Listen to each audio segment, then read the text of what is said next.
30, un Bollé s'est installé ici, dans ces lieux mêmes, et a construit cet atelier. Il était fondeur ambulant, comme beaucoup de fondeurs à cette période-là. Donc nous poursuivons encore aujourd'hui la tradition de fonte de cloches comme nos ancêtres.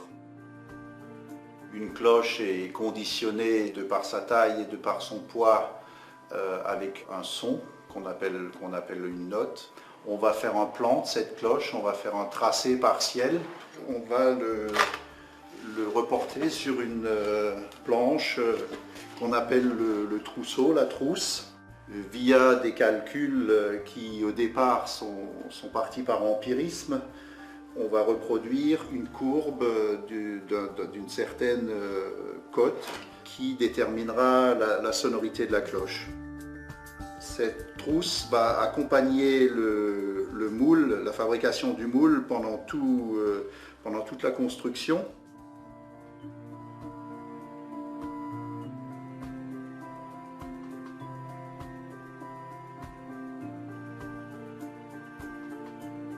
Le moule est composé de 3 parties principales. La forme intérieure, ce qu'on appelle le noyau. Donc ce noyau est conditionné par ce trait-ci.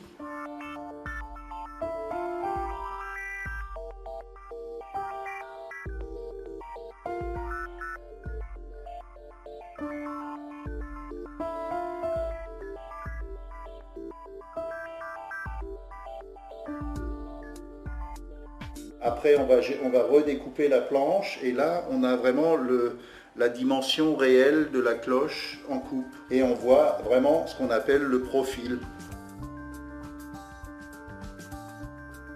Une fois cette fausse cloche réalisée, on obtient donc une maquette en terre de la future cloche. Sur cette maquette, on va appliquer les décors, les frises, les inscriptions qu'on aura découpées dans l'atelier de cire. En l'occurrence, pour Pfullendorf, c'est un décor assez contemporain, très sobre, avec quelques messages religieux et le nom de la paroisse.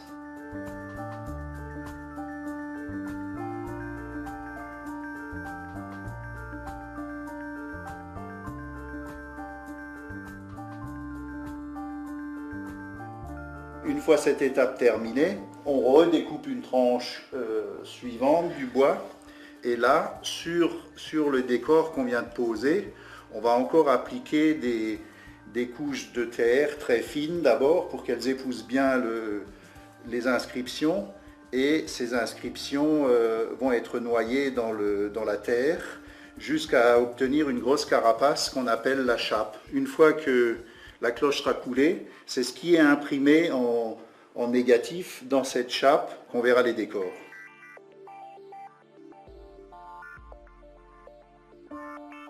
Une fois la chape ajustée sur le noyau avec l'espace nécessaire pour recevoir le bronze, on va poser le moule de la couronne, des anses. On va donc étancher tout ça et c'est ce qui permettra à la couronne d'être fixée en un seul morceau sur la cloche.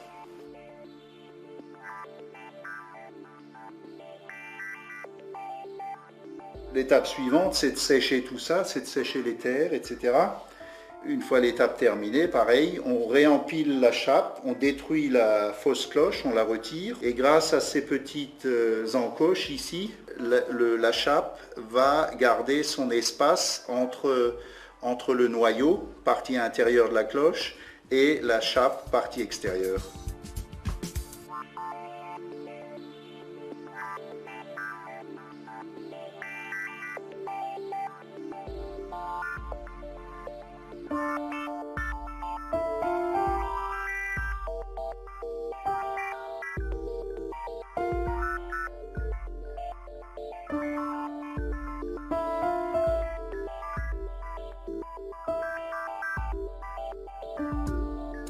Le moule est transporté dans la fosse, on va remblayer la fosse et surtout on va bien la pilonner, c'est-à-dire on va bien serrer la terre pour éviter toute déformation de par nécessité pour endiguer la pression, mais ça a une autre qualité, c'est que la terre est très isolante et que le temps de refroidissement, de solidification est très lent. Donc le grain du métal va être très très fin et souvent est plus sonore et plus résistant qu'une cloche qui serait refroidie en quelques heures. Le bronze de cloche est composé d'un alliage de 78% de cuivre et 22% d'étain. Donc l'idée, c'est on va porter ce métal en fusion dans un four et on va se servir d'une rigole pour le diriger vers les moules qui sont enterrés.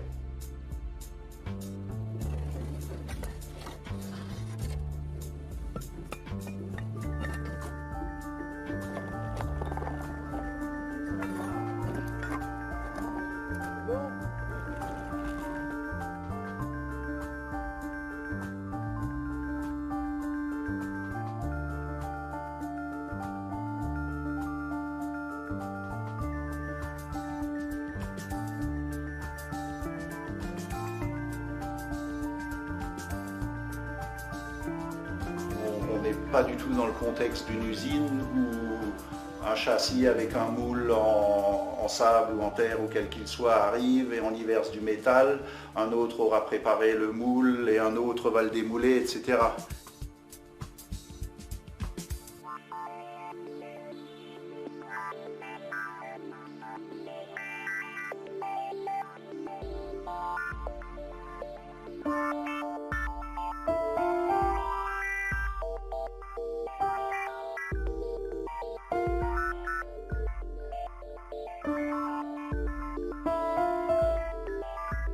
Alors ici, on dispose aussi d'un four réverbère qui date de l'époque de la construction de l'atelier, donc autour de 1840.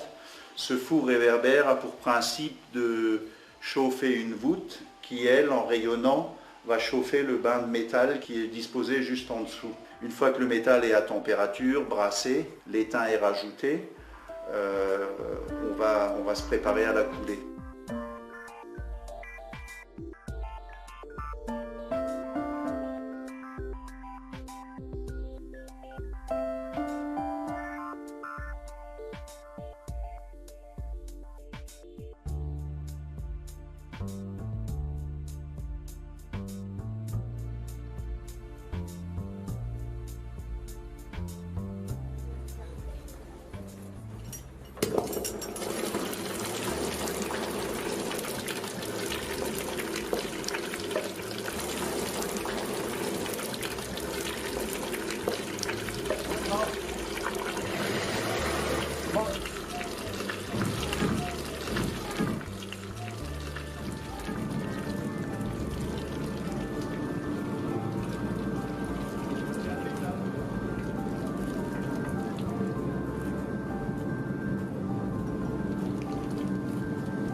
La cloche solidifiée, donc on va commencer à la dégager, on va la démouler, elle sera peut-être encore entre 50 et 100 degrés, mais c'est des températures auxquelles il ne se passe plus rien sur le plan chimique. Et là, on va redéterrer, donc le fondeur c'est aussi un terrassier, et là il va recreuser, il va revider tout ce qu'il avait mis comme terre et pilonné autour, et à un moment donné, il va ouvrir la pièce qu'il a coulée, et là on va découvrir le résultat.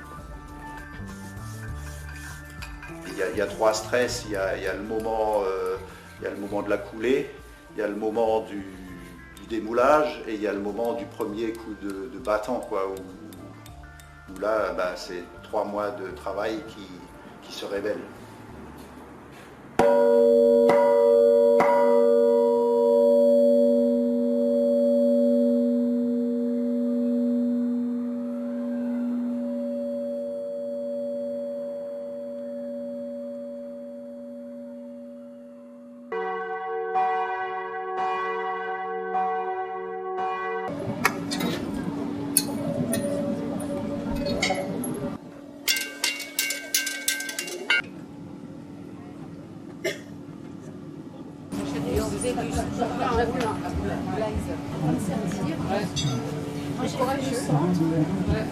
t'as fait le sang?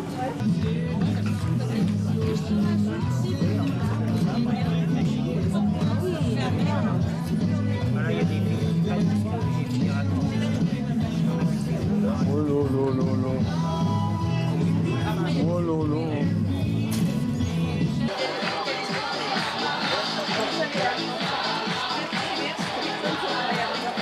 Je vais aller voir aussi le John et Sophie.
Nous avons réalisé ce week-end la coulée d'une cloche ici pour Chemilly, pour l'entreprise Ortec. Le moule de la cloche a été préparé déjà depuis plusieurs semaines, quelques mois à l'atelier à Strasbourg. Le moule de la cloche est fabriqué en argile, une recette dans laquelle nous mélangeons de l'argile avec de la paille, du crottin de cheval et un peu de sable. Et pour fabriquer ce moule, donc la première étape, c'est de définir la note musicale de la cloche. Ensuite, en fonction de cette note, nous avons nos propres tableaux qui nous permettent de définir le diamètre et les proportions de la cloche. Quand ce diamètre et ces proportions sont définis, nous traçons sur une planche en bois le profil de la cloche, c'est-à-dire la forme de la cloche vue en coupe. Et c'est cette planche qui va nous permettre de réaliser le gabarit des différents éléments du moule. C'est ce qu'on appelle la technique de la planche à trousser, parce que cette planche qu'on va découper au fur et à mesure va venir racler, donc trousser l'argile qui forme le moule. Le moule est composé de 3 parties que nous fabriquons les unes sur les autres. Donc la première partie, c'est le noyau.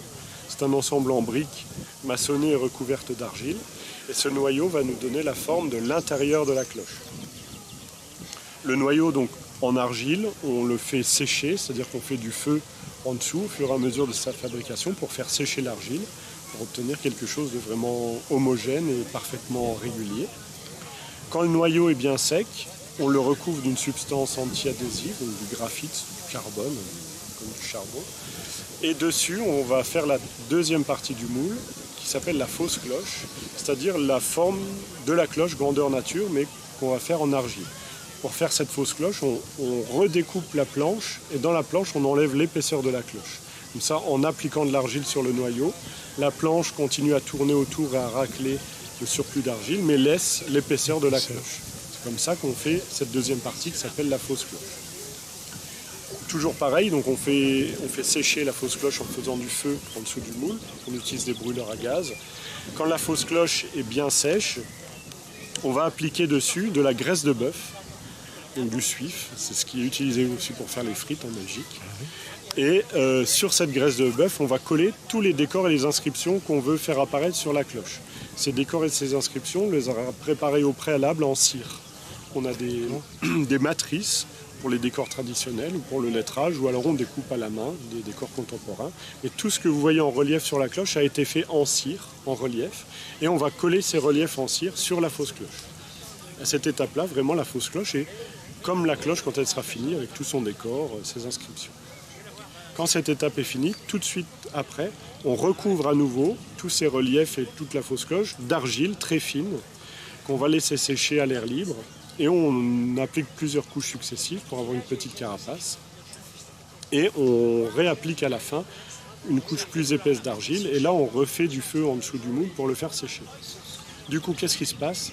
Tout ce qui était en relief en cire sur la fausse cloche s'est trouvé imprimé dans la couche d'argile qu'on a mis par-dessus. Mais la cire va fondre, donc s'imprime en creux dans la carapace. C'est ce qui a fait le creux du moule qui permettra le relief sur la cloche. C'est comme ça qu'on fait cette troisième partie du moule qu'on appelle la chape. À côté de ça, on aura fait aussi le moule de la couronne, c'est-à-dire les anneaux qui se trouvent en partie haute de la cloche qui nous permettent de la suspendre. Cette couronne, on la façonne en cire et on la recouvre d'argile pour faire, comme les décors, la technique de la cire perdue, le moule d'une couronne que l'on va mettre à l'étuve, la cire va fondre, et dans ce bloc d'argile sera en creux les éléments de la couronne. Ce moule de la couronne, on va le poser sur le moule de la cloche quand elle sera terminée, et on va créer deux ouvertures, une ouverture pour que le métal puisse rentrer dans le moule, et une ouverture pour que les gaz puissent sortir du moule. Donc là, à ce moment-là, le moule est fini, c'est ce qu'on a fait à l'atelier, et on a pu le transporter jusqu'ici à Chemillé. Par contre, si vous avez bien suivi, ce moule terminé, il est plein. Il n'y a pas d'espace vide puisque les trois éléments, noyau, fausse cloche, chape, sont faits les uns sur les autres. Ici, au moment juste avant la coulée, on a séparé ces trois éléments, parce qu'il y a de l'anti-adhésif entre chaque, le graphite et la graisse de bœuf, on peut les séparer. La fausse cloche, on l'enlève, on la supprime, et on referme la chape sur le noyau. Et du coup, entre ces deux, il se trouve un espace vide qui était occupé par la fausse cloche, et c'est dans cet espace que va pouvoir rentrer le métal en fusion pour donner la forme de la cloche. Ça, c'est l'opération que nous avons fait ici à Chemillé samedi matin. Et ensuite, on a enterré le moule dans une fosse, on l'enterre. C'est pour que le moule ne se déforme pas sous la pression du métal. Parce que le métal pourrait pousser sur le moule, le déformer, voire l'ouvrir. Donc on n'aurait soit pas une cloche du bon diamètre, donc pas de la bonne note, ou alors le moule s'ouvre complètement et là le métal se répand dans la terre et on n'a pas une cloche. C'est pour ça que depuis toujours on enterre le moule des cloches pour qu'il résiste à la pression du métal. Ensuite nous avons pu faire la coulée, donc le métal qu'on utilise c'est du bronze à 78% de cuivre et 22% d'étain, ce qui donne la résonance de la cloche, cette forte proportion d'étain. Et pour couler la cloche, donc on monte le métal à entre 1100 et 1200 degrés pour qu'il ait la bonne fluidité, pour bien remplir le moule. C'est ce que vous avez vu hier soir. Et donc les panaches de flammes qui ressortent par les évents qu'on a prévus dans le moule, ce sont tous les résidus de graisse de bœuf et de cire qui se vaporisent et qui s'enflamment au contact du métal en fusion. On a laissé le métal refroidir pendant la nuit. Ce matin, on a pu sortir le moule, la cloche emprisonnée dans son moule, puisqu'elle est vraiment entre la chape et le noyau. Et là, tout à l'heure, donc on l'a démoulé. On a ouvert la chape, qui nous a montré l'extérieur de la cloche. Et ensuite, il a fallu encore coucher la cloche pour la vider de son noyau, puisque l'intérieur était plein, pour enfin pouvoir la laisser résonner, pour entendre la note. Donc elle donne effectivement la note Si qu'on avait prévue dans le calcul du moule initial. C'est bien la note espérée alors. C'est bien la note prévue. Donc dans toutes les parties du moule que vous avez emmenées de Strasbourg, vous ramenez quoi chez vous? Rien. Tout est perdu. Tout est perdu, sauf on récupère les briques qui nous permettront de remaçonner les briques. Voilà. Les moules, c'est vraiment de l'usage unique. On fabrique un moule spécialement pour une cloche et le moule est détruit pour le démoulage. Donc même si on devait refaire cette cloche, ça ne serait pas la même, parce qu'on devrait repartir à zéro pour refaire le moule. J'ai entendu dans votre commentaire tout à l'heure que vous parliez de cloche carillon. Effectivement, dans les petites, on a collé 11 petites cloches aussi hier. Dans ces petites cloches, on a ce qu'on appelle des cloches de propriété, pour lesquelles on ne cherche pas une note en particulier, mais dans ces 11 cloches, on avait 4 cloches fabriquées selon un profil de carillon.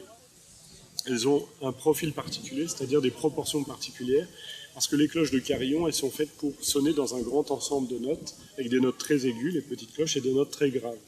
Et ce qu'on veut, c'est que on entende presque autant les petites cloches que les grosses cloches. Pour faire ça, on va donner une épaisseur excessive aux petites cloches pour que leur volume sonore soit plus important. C'est pour ça que quand on regardait ces petites cloches, certaines paraissaient très trapues, et quand on regardait à l'intérieur, leur épaisseur était très importante. Ça, c'est les cloches de carillon qui sont proportionnellement beaucoup plus épaisses que des cloches traditionnelles.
Enchaîne. Allez, c'est parti, on y va.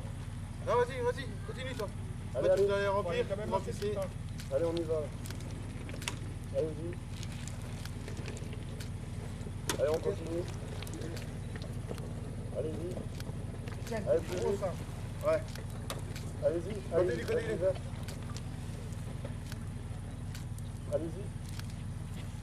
Allez, encore plus. Vous partez vers la pôle. Allez-y. Allez, encore une. Après, vous changez. Encore une. Changez. Non, change. Allez, changez. Il vient où? Allez, maintenant, on y va. C'est parti. Voilà. Doucement.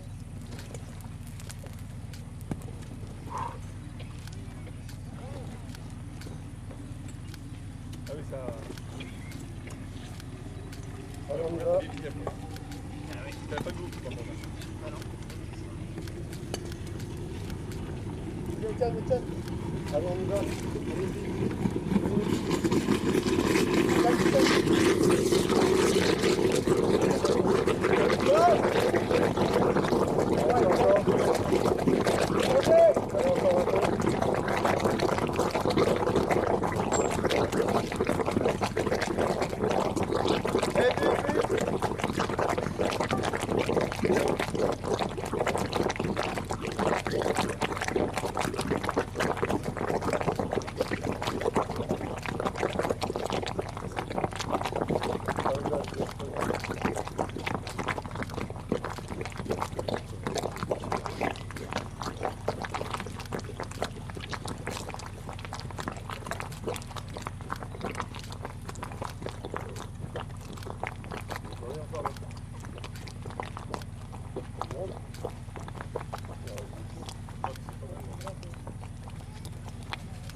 C'est bon? Allez, fini.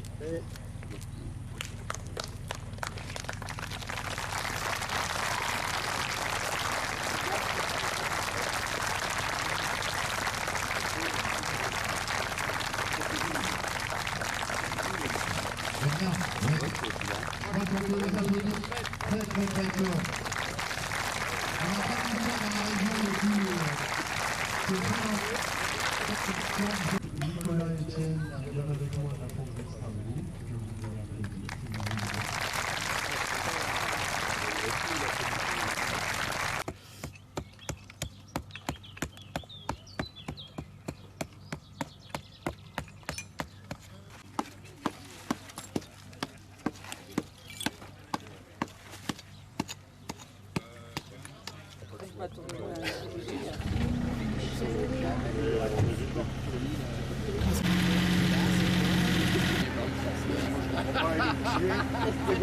Comment il va?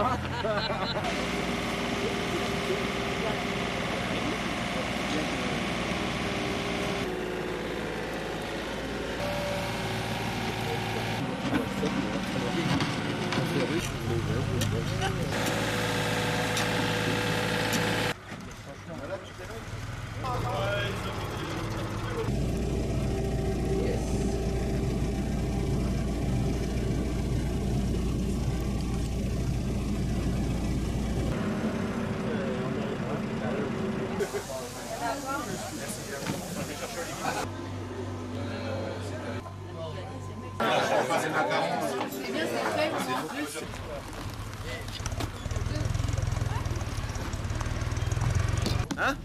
Il est 14h30. Et Juju, tu te prépares là?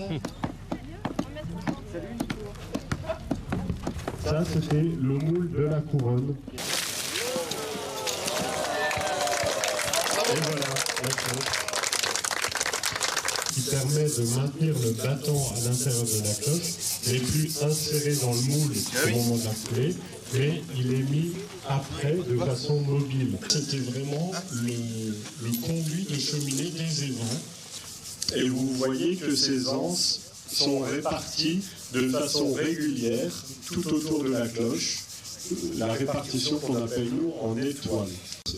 Beaucoup de cloches anciennes, on trouve une répartition non pas régulière en étoiles, mais en forme de croix de Lorraine. Cette répartition en étoiles était déjà en usage chez les fondeurs de cloches lorrains du 19e siècle.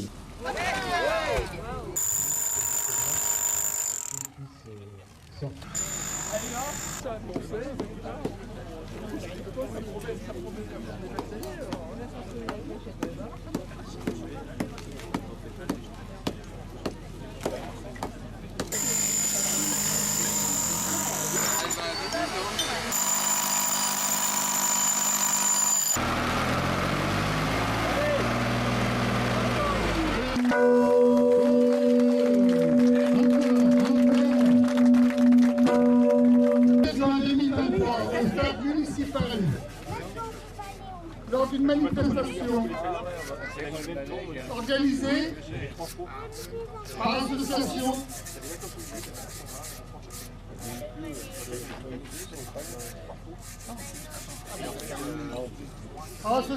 Art, Culture et Patrimoine de Chemie. Première analyse musicale de la cloche. Alors, effectivement, comme vous l'a expliqué Eric Chaumel, depuis hier, je vous explique que cette cloche est censée donner un si de la 3e octave. On a calculé le moule en conséquence, on lui a prévu un diamètre de 744 mm, un poids de 233 kg. On a tout prévu pour qu'elle donne un si. La cloche ne donne pas une note, mais elle en donne tout un ensemble. Vous l'avez peut-être vu quand elle était couchée, des épaisseurs différentes. Par exemple, à ce niveau ici, ce qu'on appelle le coin de frappe, c'est l'endroit le plus épais. Ici, c'est un peu plus fin. Parce que l'ordre de précision de ces diapasons, c'est le 16e de demi-ton. C'est-à-dire que, si vous voyez un clavier de piano, vous avez des touches blanches, des touches noires. Vous prenez l'intervalle entre une touche blanche et la touche noire immédiatement au-dessus, Et cet intervalle, vous le divisez en 16. Et ça vous donne la précision du diapason. On a dit qu'on cherchait la note Si.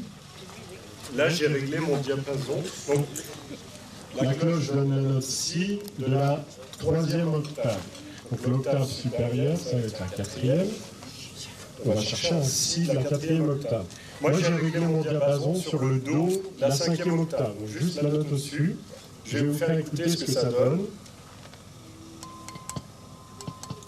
Maintenant, je vais essayer de me rapprocher du Si.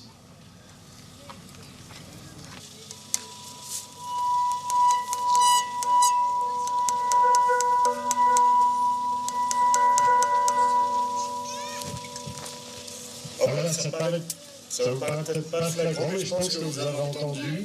Vous avez vu que juste, alors peut-être qu'Étienne va s'accrocher la cloche avec le micro, juste la vibration du diapason vous fait entendre une note de la cloche. Ben, cette note, c'est uniquement l'octave aiguë, donc le Si, et ici on est pas trop mal, on va dire. Nicolas qui a bien travaillé, puisqu'on a un Si de la 4e octave, plus 1/16e de demi-octave. Là, on a eu 3 Si de suite, à des octaves différentes, mais toujours la même note.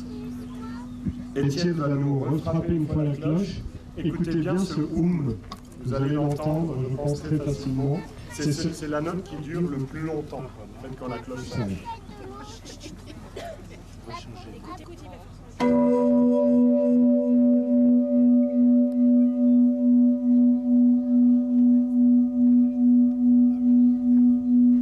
Voilà, ce que vous entendez maintenant, c'est le c'est l'octave grave qui dure vraiment ce qui caractérise la durée de résonance.